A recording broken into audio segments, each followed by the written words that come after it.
Boa noite a todos. Nós vamos conversar aqui sobre internet das coisas e tentar definir. Não é tão fácil, né? Aonde que eu trabalho? Eu trabalho no Institutos LACTEC, que hoje, inclusive, teve uma visita, né? Alguns de vocês puderam conhecer. O Instituto de Engenharia do Paraná é um dos associados do LACTEC, né? O LACTEC tem 5 associados e, com muito, né, orgulho, a gente sabe que o Instituto de Engenharia, na primeira hora, adotou o LACTEC e é um dos associados, além da Associação Comercial, a COPEL, a Federação das Indústrias. O LACTEC é um laboratório sem fins lucrativos, uma instituição autossustentável que se dedica à pesquisa e desenvolvimento. Bem, eu vou passar um videozinho de 2 minutos e meio, para ter uma ideia, quem não pôde visitar, o que é o LACTEC. Inovar. Inovação. Pense o que seria do mundo sem a ação de inovar.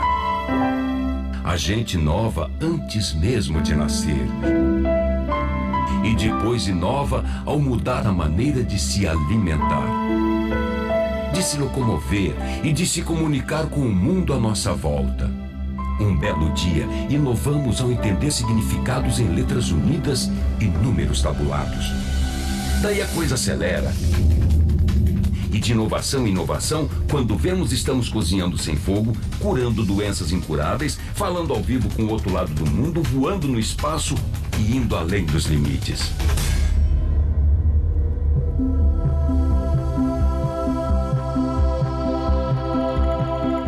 Se olharmos bem à nossa volta, tudo que temos diante de nós é fruto de uma inovação. Do aprimoramento da matriz energética à invenção de um processo construtivo mais eficiente, a fabricação de um carro menos poluente e a criação de um mundo melhor. E mesmo a natureza, que parece imutável, inova há milênios e provoca transformações. Por tudo isso, inovar é como evoluir, e evoluir faz parte da essência humana. Inovando, a gente se aprimora, a gente aprende e transmite conhecimento e enfrenta os desafios de uma população crescente em um meio ambiente limitado. Inovando, a gente aproveita melhor o potencial dos nossos rios e ainda desenvolve novas tecnologias para energia limpa. Inovando, retiramos o melhor do petróleo, ao mesmo tempo em que progredimos e preservamos. Inovando, também construímos melhor, limpamos o ar e fazemos o mundo avançar. Inovando, alcançamos as estrelas com os pés no chão. Esse é o compromisso da equipe dos Institutos LACTEC. Se você procura uma solução inovadora, Institutos LACTEC. Inovadores por natureza.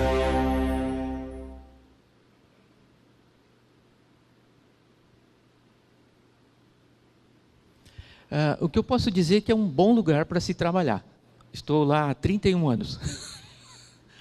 Bem, vamos conversar sobre a internet das coisas. Está aí a grande pergunta, né? Mas eu não gosto dessa pergunta. Não vou responder.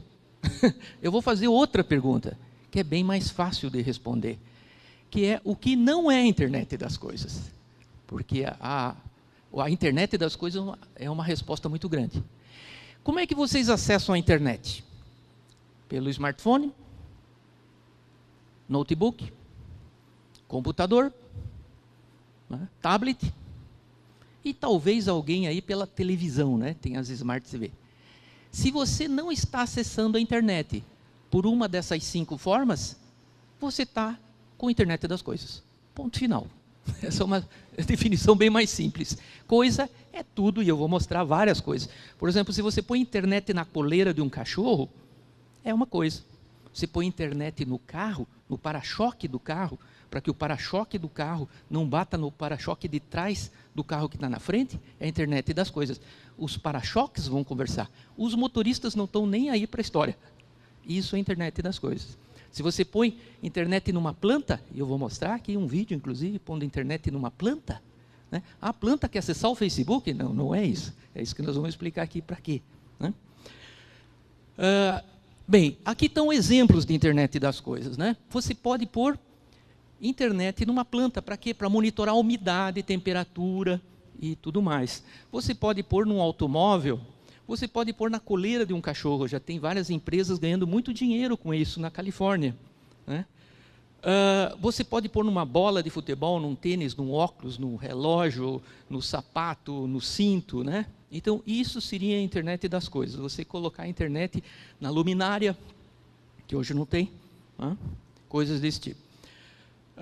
Vamos ver uma aplicação muito interessante. Esse vídeo foi produzido pela Honda e é real, né? É um vídeo de menos de 1 minuto, que já mostra a segurança no trânsito usando a internet das coisas.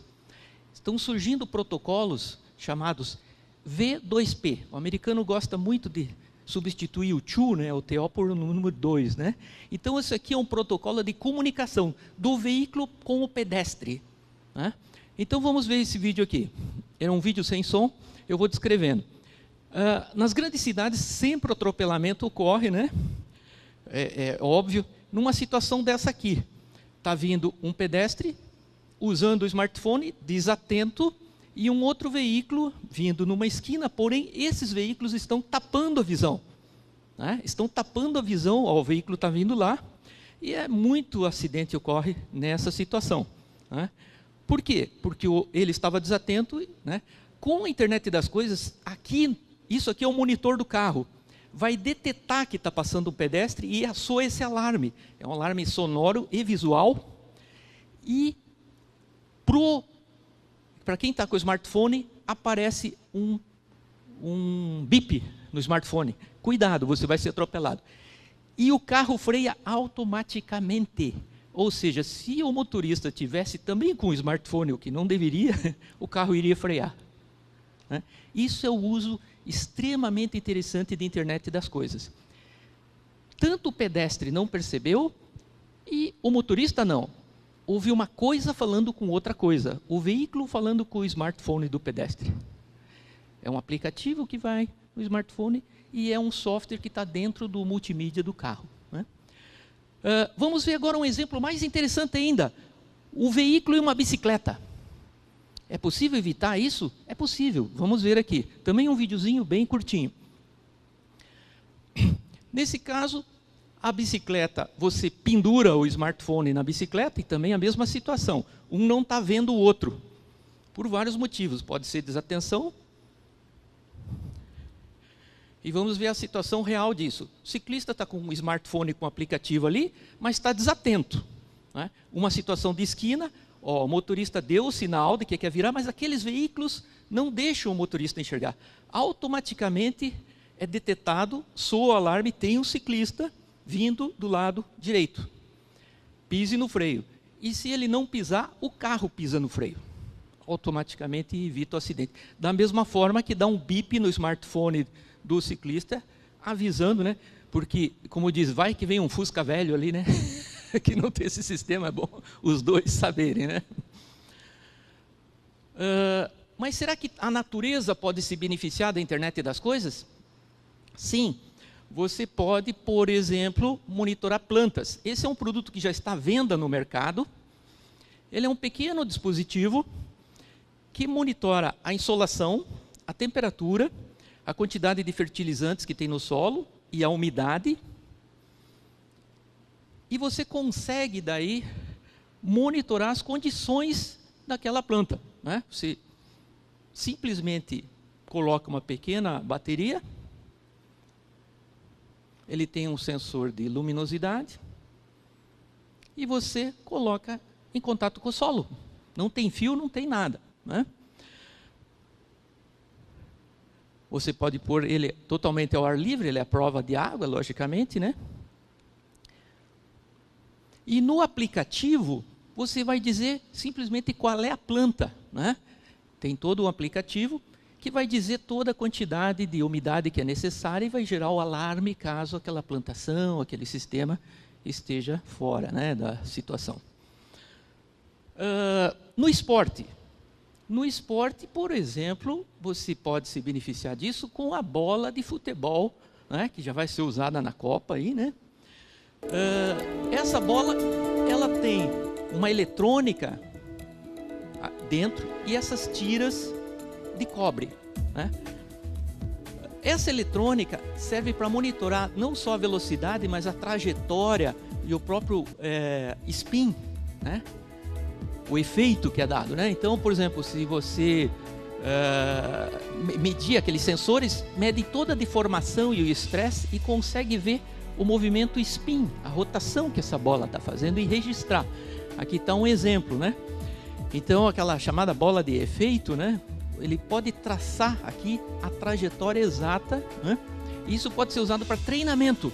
Então, um bom jogador joga, né? E depois os outros vão assistir como é que faz aquela curvatura, né? Também pode ser usado para detectar o gol, né? Nesse caso aqui, as cintas metálicas formam um campo eletromagnético, né? O sensor está na trave e transmite para o juiz se foi gol ou não. Também é internet das coisas, né? Ninguém tá, isso não é aquele negócio do árbitro lá, review, vamos ver se foi. Isso é coisa com coisa falando, né? Bem, aqui está um panorama. É realmente muita coisa, por isso que eu não quis definir. Eu só quis definir o que não é coisa, então o resto é coisa, né? Tem muita coisa ainda que vai aparecer aí, que não está aí, né? Mas aqui está desde, né? Taco de golfe, cadeira, né? Bicicleta, automóvel, máquina de lavar, chave, né? E, enfim, uma infinidade de carrinhos do supermercado, tudo isso é coisa, tudo isso. Por isso que o mercado é muito grande, né? Tem muita aplicação para tal da internet das coisas, né? Mas qual é o problema da internet das coisas? Tudo isso vai na tomada ou precisa bateria. Aí é que começa o problema. Por exemplo, esse cara aqui, ele se diz o cara mais conectado do mundo, né? O cara mais conectado do mundo. Ele tem internet em tudo que é lugar aqui, tá vendo? Cheio das internet aqui, né? E ele está de frente, de costa, deve ter mais internet nas costas ainda, né? Eu tenho pena desse cara quando ele chega em casa. Quantas tomadas ele tem que ter na casa dele para carregar todas as bateriazinhas que tem de todas essas traquitanas aí, certo? Então, por isso que a gente estuda muito uma nova forma de se obter energia, que se chama Energy Harvesting, que nada mais é do que obter energia do próprio meio ambiente, para sustentar esses gadgets e esses dispositivos eletrônicos que vocês viram, para que não precise de baterias, né? No batteries. Porque ninguém gosta de bateria, né? Quando a gente vê o pessoal chegando no aeroporto, todo mundo atrás de tomada, né? No shopping, todo mundo atrás de tomada, né? Por quê? É um problema sério a tal da bateria. Será que isso é possível? É possível. Eu vou mostrar para vocês que isso é possível.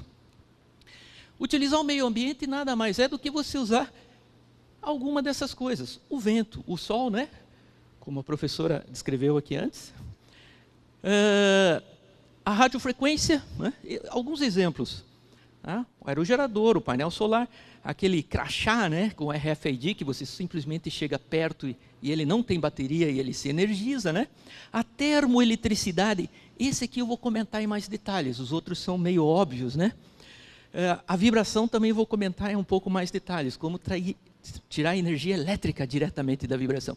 E a magnética, que já se pode até comprar, é chamado carregador de celular com indução magnética, né? Bem, vamos ver essa tal de termoeletricidade. A termoeletricidade é uma coisa antiga, olhem a data que está aí, né? Esses dois franceses, tanto o Peltier quanto o Seebeck, o Peltier, ele descobriu o efeito Seebeck, né? Eu até trouxe aqui uma célula Seebeck, só para mostrar que ela é bem pequenininha e barata, custa R$11, né? É bem baratinha e tal. E é muito usada, por exemplo, é isso aqui que equipa aqueles refrigeradores de água mineral ecológicos, né? Se você for lá nas Casas Bahia, quer comprar um compressor de água, vai ter um de R$600, que é com compressor, e a moça vai dizer assim, mas nós temos um ecológico que custa R$199, igualzinho, né? Usa célula Peltier. Você coloca uma tensão CC e de um lado fica quente e do outro lado fica frio. Aquele lado que fica frio você põe junto com a água gela. Só que ela diz assim, mas não é adequado para famílias com mais de 3 pessoas. Por quê? Porque demora um pouco para esfriar, né? Se você puxar muita água, melhor comprar aquele de R$600 que é com compressor. Bem, mas nós não estamos interessados nisso, nesse efeito. Um francês chamado Seebeck, 10 anos antes, ele já tinha descoberto o efeito contrário.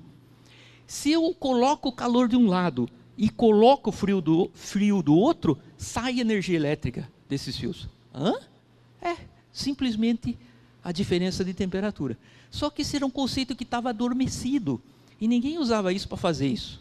Nós estamos usando isso agora para gerar energia elétrica, né? Vou mostrar como. Vou mostrar um videozinho de 2 minutos. Esse vídeo é dublado em inglês, mas eu vou explicando o que acontece ali. É uma experiência onde vai se gerar eletricidade simplesmente a partir de água quente com água fria. Não tem eletrólito, não tem nada, não tem nenhuma química. Simplesmente dá uma diferença de temperatura. Vamos assistir. How do you use it? Apply heat to this side and cooling to this side, so that there's a temperature difference across the two sides. When you do, electricity will be made to flow through the wires. This is called the Seebeck effect. You'll be generating electricity. Here's a very simple way to test it. I cut some short pieces of aluminum bars, which I got from Home Depot. I clipped them to either side of the Peltier module. I then get 2 plastic containers and put the aluminum bars in. I do it in such a way that the aluminum in contact with one side of the Peltier module is in one container, and the aluminum in contact with the other side of the module is in the other container. Next up is to measure how much voltage and current it can produce, with no load. I hook up a meter to the Peltier module. I then put cold water in this container, Ele está pondo add a água little fria ice, aqui and e put água boiling quente water aqui. from a kettle in this container. By doing this, the heat from the hot water rises up this aluminum bar, through the Peltier module, and down this aluminum bar to the cold water. As the heat moves through the module, you can see the electrical current rises. Switching to the voltage setting, you can see the voltage also rises.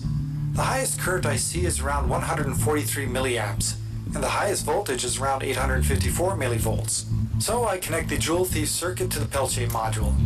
I again put cold aqui é water LED. and ice in one container and boiling hot water in the other. Sure enough, 12 seconds later, when enough heat has made its way up to the Peltier module is generating enough electricity to light the LED, with the help of the Joule Thief circuit. As time goes by, more and more heat moves from the hot water to the cold water, warming the cold side and cooling the hot side. And after 15 minutes and 21 seconds, the Peltier module no longer puts out enough voltage and current, and the LED no longer lights up. Legal. Só que quando a água quente acabou trocando calor com o ambiente, certo? Os engenheiros de termodinâmica aí, né? E a água fria esquentou, acabou o brinquedo. Acabou o brinquedo, né? Então eu teria que ter uma fonte constante de água quente. Não gostei. Eu vou mostrar agora um vídeo muito mais interessante. Nessa sala aqui tem muita energia elétrica. São vocês que estão sentados aí. Todos vocês são capazes de gerar no mínimo 100 miliwatts. Simplesmente estando sentados aí do jeito, não é pedalando nada, tá? Por quê? Porque vocês estão aqui temperatura 37 graus, a não ser que alguém morreu aí já, está sentado ali, está frio, né? Mas está todo mundo a 37 graus. E a temperatura ambiente está quanto? Vamos perguntar ali para o pessoal do CIMEPAR ali, né? Sei lá, está 25 graus aqui, né? Será que esses 25 graus que estão agora, com a diferença de 37 graus, é suficiente para gerar energia elétrica de forma autossustentável? Vou mostrar um videozinho de 25 segundos. Ninguém pode piscar, porque senão perde o vídeo. É muito curtinho. Vamos prestar atenção, é um vídeo mudo, tá? É uma chapa de alumínio, onde pôs a mesma célula Seebeck que eu mostrei para vocês, e um circuitinho eletrônico. A pessoa está colocando a mão, só a mão, e o LED está acendendo. Não tem bateria. É simplesmente uma chapa de alumínio, né? E quando tira a mão, depois de um certo tempo, o LED apaga. Esse vídeo eu peguei no YouTube. YouTube aceita tudo, né? Eu pensei, isso deve ser, sei lá se isso é verdade. Então eu reproduzi essa experiência e vou mostrar para vocês aqui. O que eu fiz? Eu peguei uma chapa de alumínio igual, né? Até isso aqui era bom eu fazer isso com a manga, né? Para mostrar que não tem bateria na manga, né? E aqui eu estou com uma célula Seebeck. Eu simplesmente vou pôr a minha mão nela. quem está aqui pertinho, quem está pertinho, talvez consiga ver. Não sei se alguém de lá. Acendeu o LED, né? Tá. Quanto tempo esse LED vai ficar aceso? Enquanto eu ficar com a mão, né? Se eu largar, vai chegar uma hora que vai, né? A temperatura vai equalizar dos dois lados e vai apagar, né? Apagou, tá?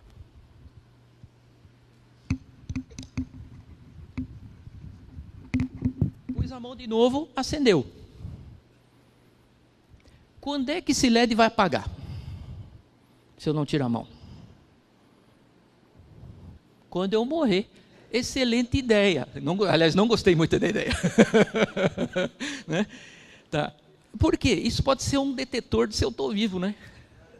Mas, observe, eu podia colar isso na minha roupa e carregar meu celular que eu levo no bolso. Enquanto eu estiver vivo, eu estou carregando meu celular, simplesmente usando o meio ambiente. Né? Ah, legal, gostei. Ela custa só R$11 só. Mas quanto dura? Quanto dura isso aqui? Dura 200 mil horas. Os engenheiros aí, calculando, dá 22 anos. Então quer dizer que isso aqui vai ficar 22 anos. Acho que não, porque eu já passei dos 60, não sei se talvez eu morra antes, certo? E a célula, né, continue, né? Se apagar aqui, me avisem que eu já estou para lá, né?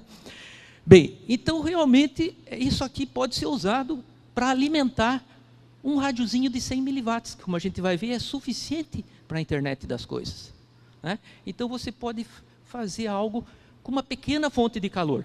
Pode ser um motor, pode ser um transformador da rua, o próprio transformador da Copel gera calor, então você pode colar isso no transformador e aí alimentar esses rádios de internet das coisas que a gente vai comentar aqui com isso, né?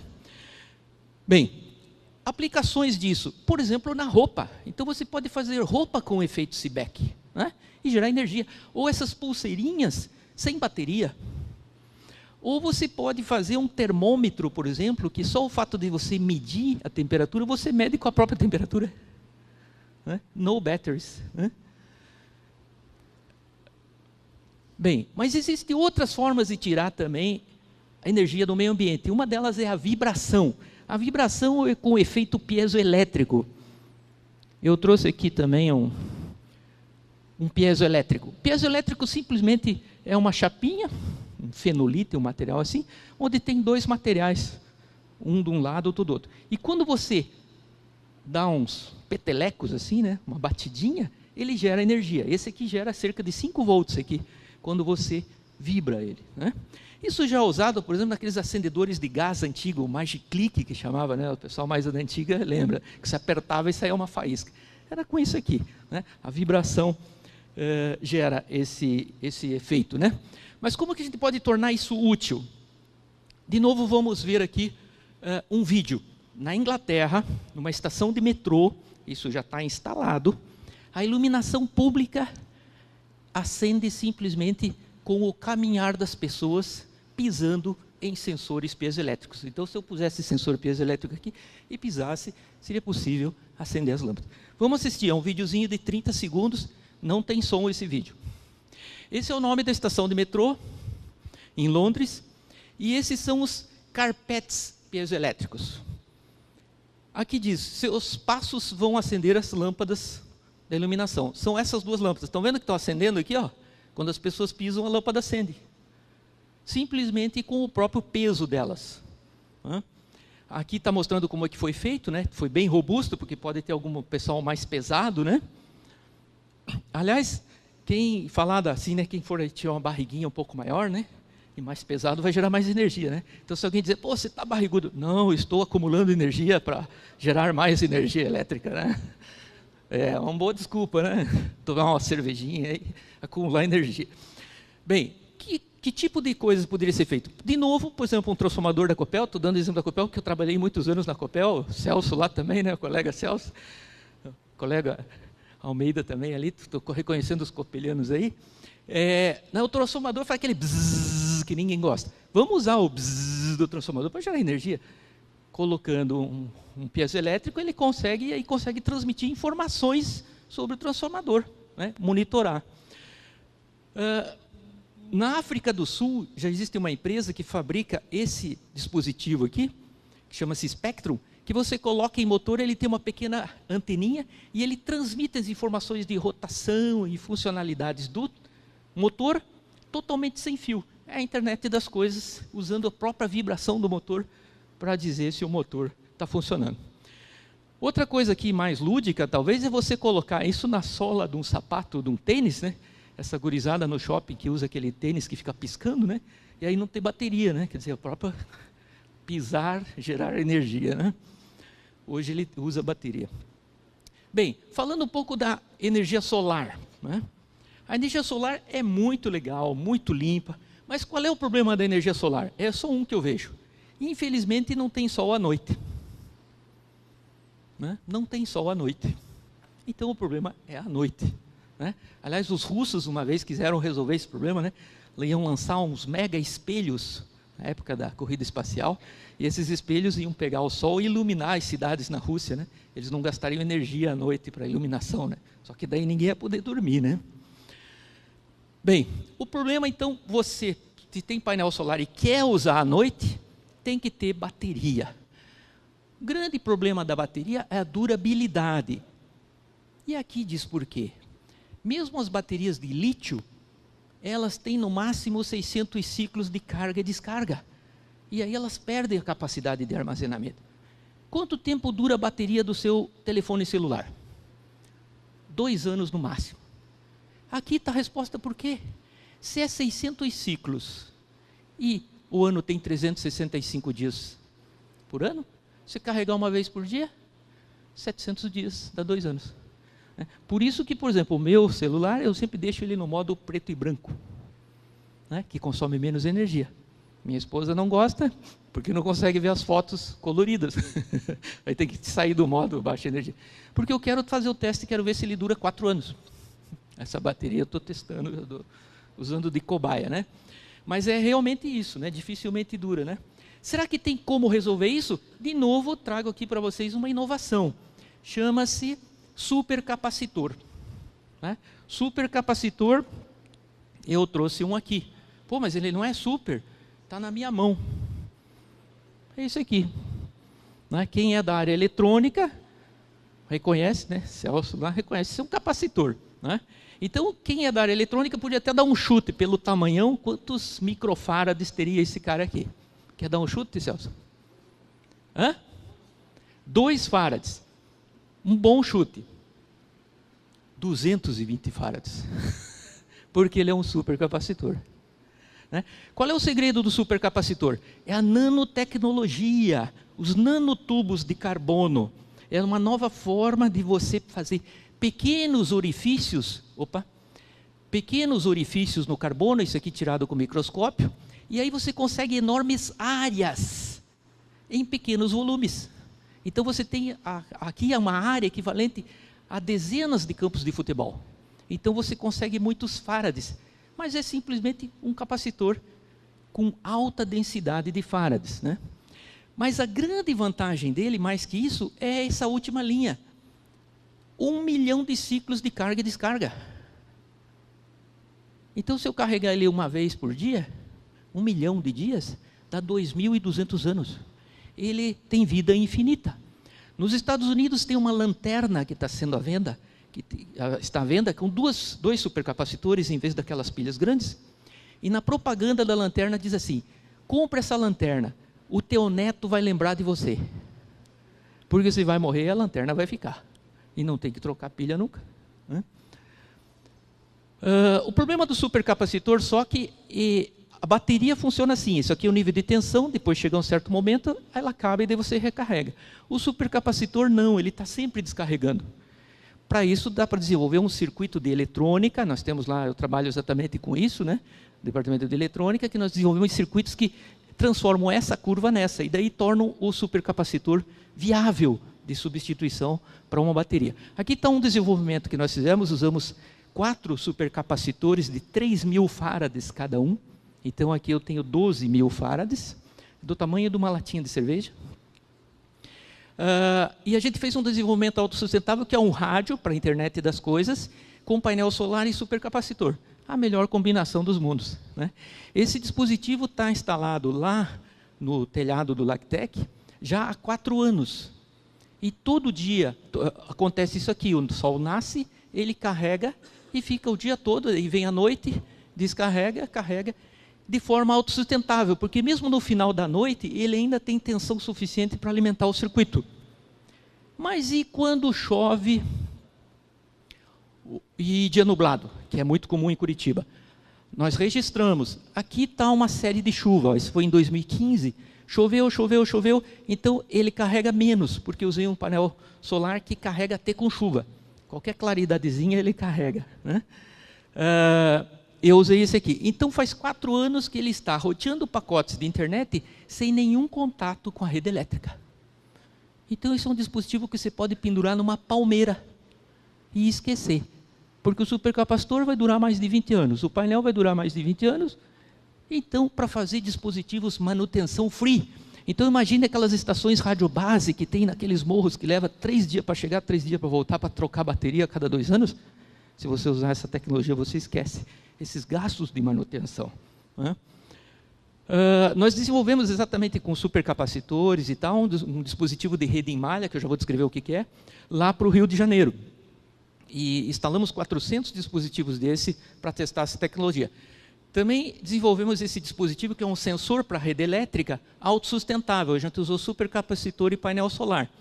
Esse dispositivo, inclusive, ganhou um prêmio, o ano passado, um prêmio nacional de inovação na área de Smart Grid, usando essas tecnologias. Bem, mas voltando para a internet das coisas, propriamente dito, né? Qual que é o melhor protocolo?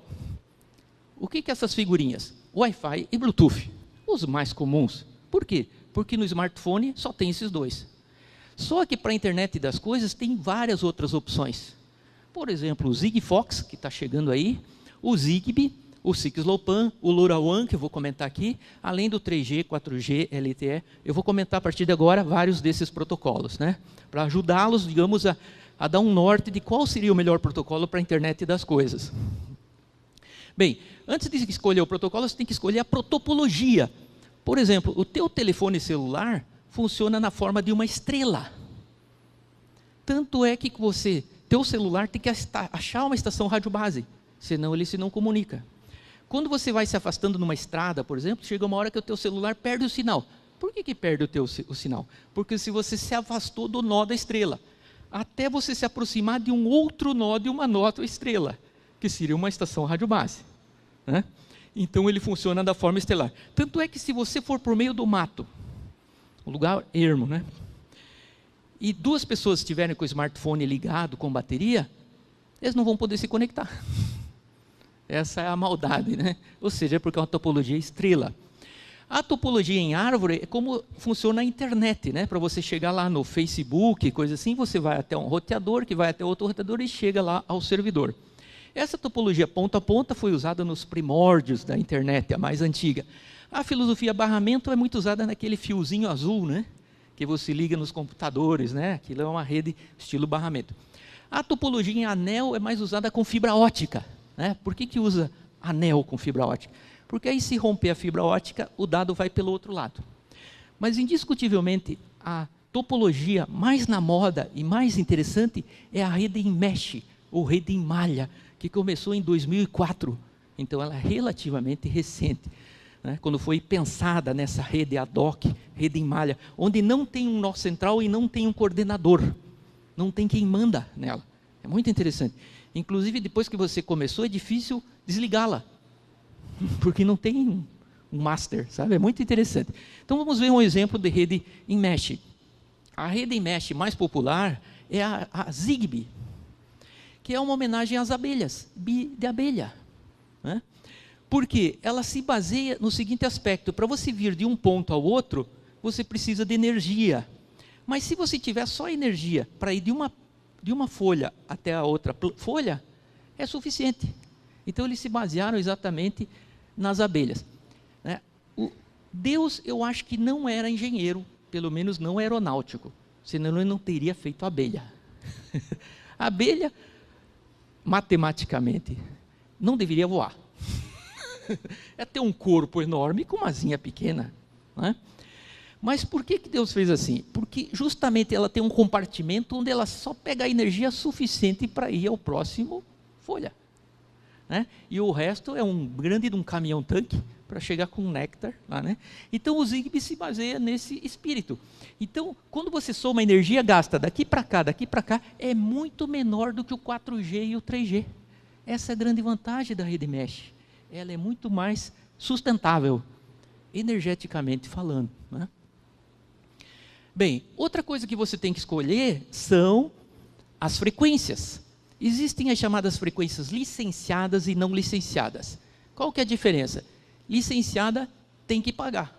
É essa da TIM, Oi, Vivo, Claro, etc. Você tem que pagar. Mas existem as não licenciadas que não tem que pagar. Opa, gostei dessa outra aí. Quais são essas outras que não tem que pagar?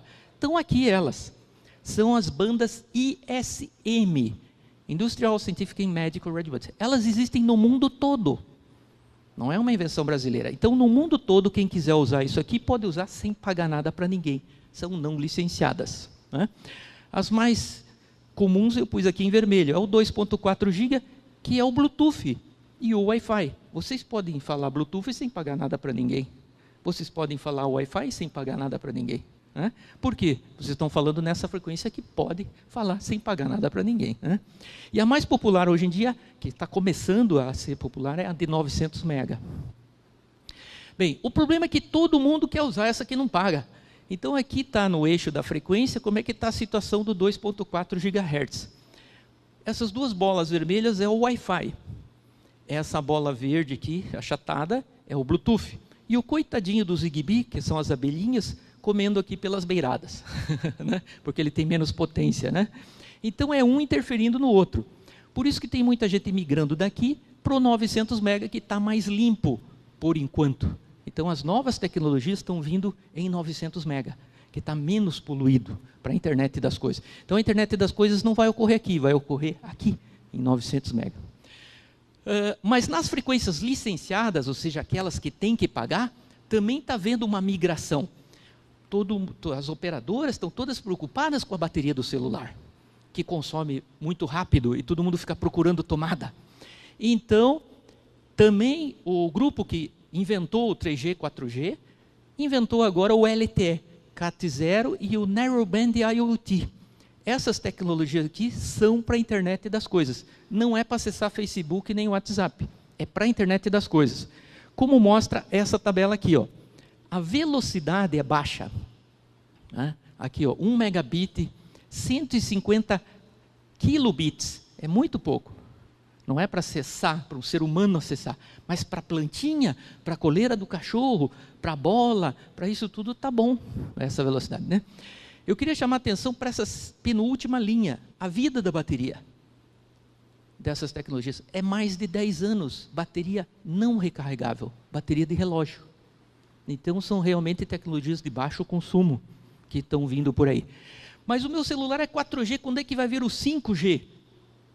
Olha aqui, o 5G vai vir só em 2025. Então vamos esperar sentado. É melhor ficar com o 4G mesmo, que vai demorar, né? Porque o próprio mercado já percebeu que todo mundo não quer mais velocidade, todo mundo quer menos energia gasta, né? Sustentabilidade, né? Bem, mas tem nos protocolos de tecnologias não licenciadas, aqueles que não precisa pagar, também está tendo evolução. Uma evolução é um protocolo que se chama LoRa, né? Um nome estranho. LoRa, por exemplo, me lembra isso, né? E não protocolo de comunicação.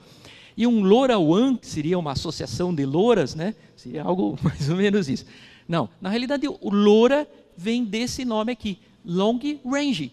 Então é um protocolo de long range. Mas quão long range? 15 quilômetros, que é o mesmo que o teu celular vai. Só que com uma grande vantagem, baixíssimo consumo de energia, não paga para usar, a alta capacidade, né? E o alcance igual, né? E ele funciona em topologia estrela, igual ao telefone celular, só que não paga e baixo consumo. Qual é o segredo desse LoRaWAN? Como é que ele consegue ir tão longe com baixo consumo de energia? Eles investiram em algoritmos matemáticos, tipo transformada de Fourier, código de Hamming e coisas desse tipo, para conseguir extrair literalmente o joio do trigo, né? Tem aquele teorema de Shannon que dá a relação sinal-ruído. Ele consegue pegar um sinal bem fraquinho no meio de um ruído grande. Por isso que você não precisa transmitir com muita potência. A filosofia é o seguinte: se eu quisesse que alguém lá atrás me ouvisse, eu poderia falar assim bem alto. Ou então eu falar baixinho e investir na orelha dele. Aumentar a orelha dele. É isso que eles fizeram. Aumentaram a orelha em vez de a boca. Uma boa ideia. Então, a potência é menos que 100 miliwatts e vai a 15 quilômetros. Né? Está aqui o Loura, né? Ele consegue aqui, ó, o tamanho da orelha dele é grande, certo? Matematicamente falando. Isso aqui é um teste que foi feito na Califórnia, isso aqui é o Vale do Silício, né? Onde fica lá a Intel, a IBM, aquelas todas, a Apple, né? Então eles colocaram rádio transmitindo a só 100 miliwatts, que é praticamente nada, e conseguiram medir a 15 quilômetros de distância. Nós reproduzimos, eu tenho rádios Loura e já há 2 anos a gente monta rádios Loura. Eu fui aqui no nosso Vale do Uberaba, né? Não é tão chique quanto o Vale do Silício, né? Por quê? Porque aqui tem a BR-277, que é uma retona, né? Então eu peguei um estagiária para isso, fica em cima do viaduto ali perto da Coca-Cola, segurando o radinho, e eu de carro, claro, né? Vou seguindo, tá dando, né? E ele parado lá, né? E também conseguimos 15 quilômetros, realmente vai ao 15 quilômetros tranquilo. Já revi esse teste várias vezes e funciona mesmo. Então, é tipo uma tecnologia bem interessante. Aplicações, por exemplo, do LoRaWAN, que já estão surgindo no mundo, ele é tão barato, o rádio LoRaWAN, ele custa $4. E como não paga mensalidade, né? Você pode fazer produtos tão baratos que você pode pôr no lixo, literalmente. Aqui você põe o rádio LoRaWAN, o transmissor aqui, dentro de uma caçamba de lixo. Dessas que tem na frente dos edifícios. E com o sensor aqui de presença, né, ou de altura, você vê quanto que tem de lixo. Se está vazio, você não manda o sinal para o caminhão do lixo passar. Espera o dia seguinte. Ou se num dia teve uma festa e o latão encheu já tão rápido que o caminhão de lixo teve que ir 2 vezes no mesmo dia, vai 2 vezes no mesmo dia. Isso diminui a poluição ambiental, diminui o custo do Brasil, diminui combustível, poluição, um monte de coisa, né? Isso aqui já está sendo usado na França. O que eles fizeram na França?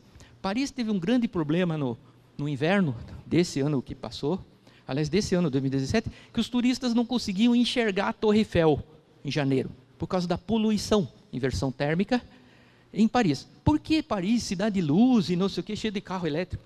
Porque Paris não tem estacionamento. Todo mundo deixa o carro na rua. E você pode estacionar, as ruas são estreitas, e você pode estacionar em ambos os lados das ruas. Então o pessoal fica devagarzinho procurando vaga, com o cano de escape poluindo. Esse é o principal fator. Então a própria prefeitura enterrou literalmente o Loura. Esse pequeno disco ela pôs embaixo do asfalto. Bateria não recarregável, dura 10 anos.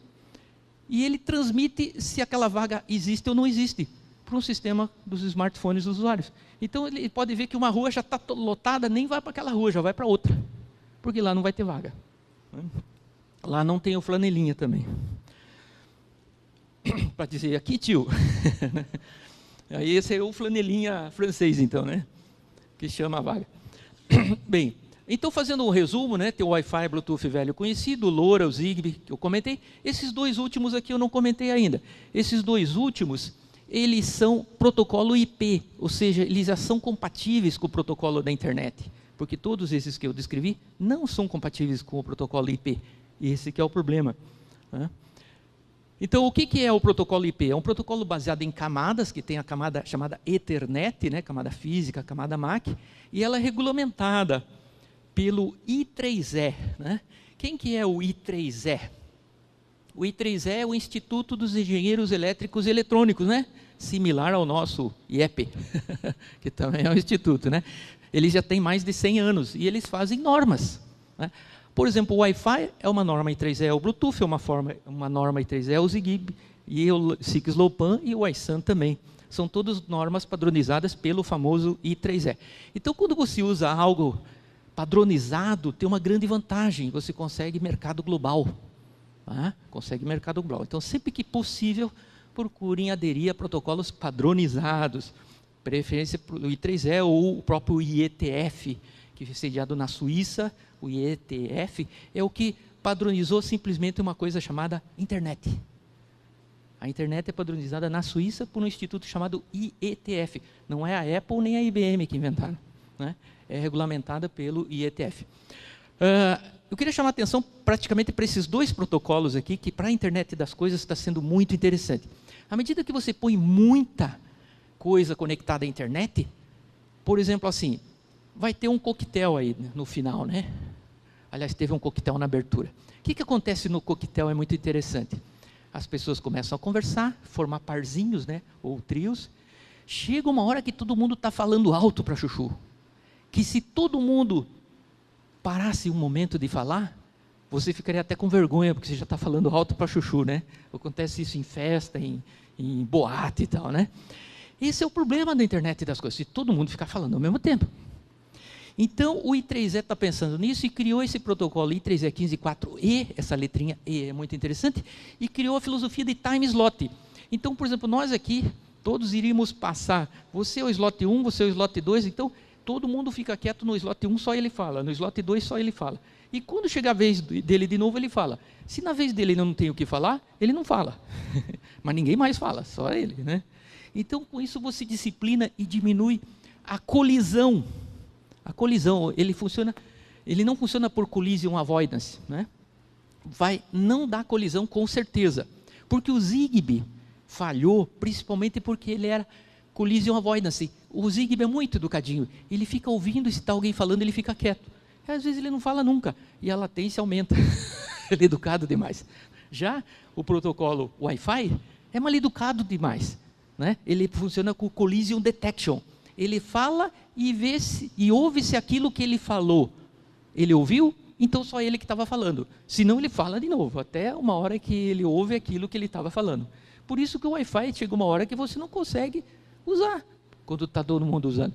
Porque ele é mal educado. Ele não é collision avoidance, ele é collision detection. Ele primeiro tenta, depois vê se deu certo, né? Bem, e a outra grande técnica é o channel hopping, ou salto de frequência. Se você sempre fala na mesma frequência, e haver ruído naquela frequência, tua informação não vai chegar até o ouvinte. Mas com esse protocolo você cada vez fala numa frequência diferente. Imagina assim que você está na rádio CBN, ouvindo uma notícia, e para ouvir o final da notícia você tem que passar para a Band News.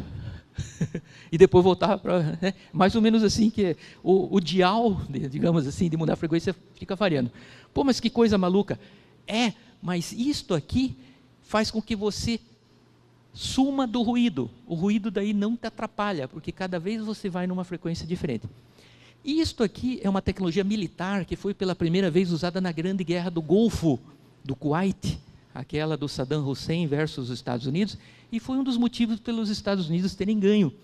Porque o Saddam Hussein instalou enormes antenas de alta potência, porque ela sabia a frequência que os militares americanos iam se comunicar. E os americanos com rádio de pouca potência conseguiam se comunicar, porque eles usaram frequency hopping. Depois acabou a guerra, os americanos liberaram essa tecnologia. E ela hoje é usada nos nossos smartphones, para reduzir o ruído e você conseguir economizar a bateria. Outro grande problema numa rede em malha é que na rede em malha você faz repetição, que nem aquela história da abelhinha, né?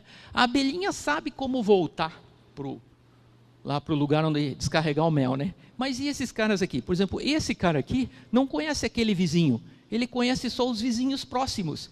Então, como é que ele sabe, se ele quer mandar um dado daqui para lá, como é que ele sabe se é por aquela esquina ou por essa esquina? Ele não tem GPS, nem o Waze. Né? Então, tinha que bolar um protocolo de conhecer vizinhos. Né? Nos Estados Unidos, a gente sabe como é que é, a gente vê, pelo menos nos filmes americanos, né? Chega um novo vizinho, normalmente a dona de casa faz uma torta de maçã, né, e vai lá com os filhos, bate na porta, se apresenta, assim que conhece o vizinho. No Brasil não sei como é que é, com uma churrascada, convida para um futebol, não sei como é que é. Mas como é que a internet das coisas vai descobrir seus vizinhos e seus vizinhos novos? É através de um algoritmo chamado RPL, que é um protocolo de roteamento para redes com perdas e de baixo consumo, específico para a internet das coisas.